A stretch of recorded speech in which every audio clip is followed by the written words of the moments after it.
Think you're tough? Think you can handle whatever life throws at you? Well, Marcus Aurelius literally wrote the book on mental toughness while running an empire and dealing with a plague. Meanwhile, most of us can barely handle a delayed coffee order without having an existential crisis. So what separates a real Stoic from someone who just quotes Seneca on Instagram? Today we're diving into the 10 daily habits that would make the ancient masters proud. And no, keeping calm and carrying on isn't one of them. Habit number 1. Morning reflection, the daily reality check. Every morning, real Stoics start their day with what I call productive pessimism.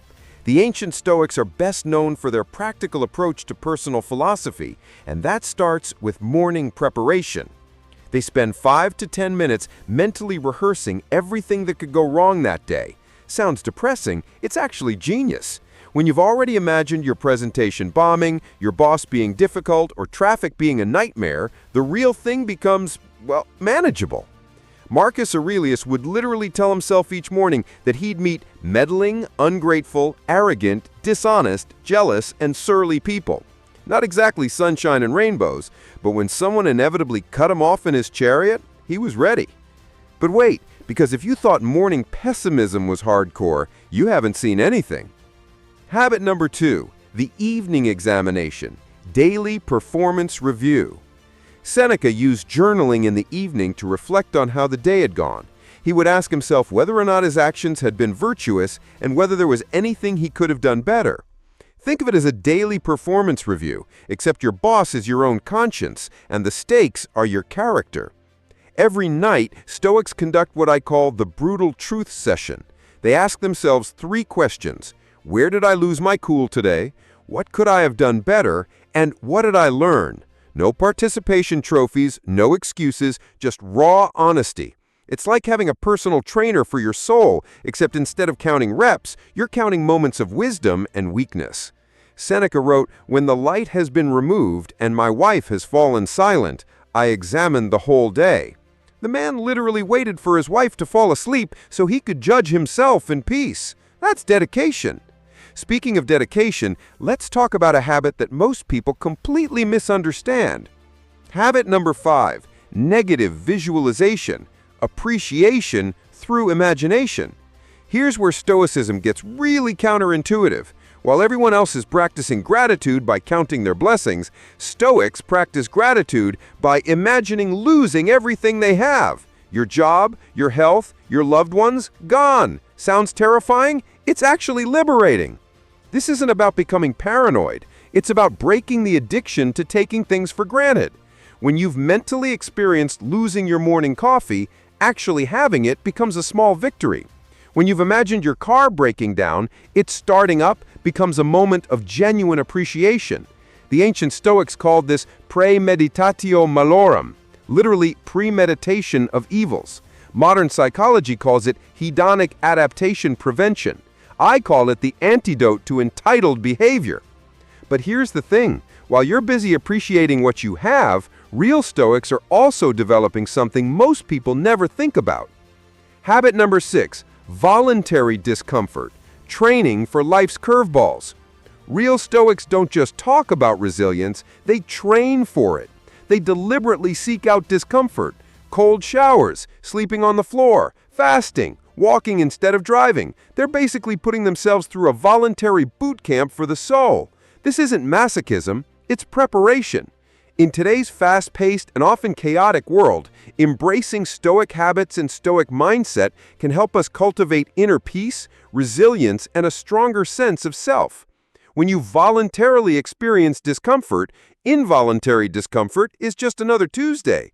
Seneca would literally practice poverty, sleeping on the floor, eating simple food, wearing rough clothing, just to prove to himself that losing his wealth wouldn't destroy him.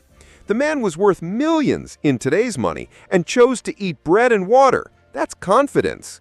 And confidence is exactly what the next habit is all about. Habit number 7, studying wisdom daily, feeding the philosophical muscle. We can incorporate 5 to 10 minutes of reading into our daily routine to revisit the insights of the ancient Stoics and keep us from wandering too far from the foundations of the philosophy. Real Stoics read philosophy like athletes eat protein, consistently and purposefully. But here's the kicker. They don't just read for entertainment or to sound smart at parties. They read to find practical tools for daily problems. How do I handle criticism? Epictetus has thoughts. How do I deal with difficult people? Marcus Aurelius wrote the manual. How do I cope with loss? Seneca's got your back. They treat ancient wisdom like a practical toolkit, not museum pieces. Every morning they're asking, what philosophical tool do I need to practice today? Which brings us to a habit that most people find absolutely impossible. Habit number 8, present moment awareness, the power of now, Stoic edition. While everyone else is either reliving yesterday's drama or rehearsing tomorrow's anxiety, real Stoics are mastering the art of being exactly where they are. Not in a fluffy, live, laugh, love way. In a laser-focused, this moment is all I actually have way. Marcus Aurelius literally reminded himself, confine yourself to the present. Not because the past and future don't matter, but because you can only take action in the present. You can't change what happened yesterday, and tomorrow is just a collection of present moments that haven't arrived.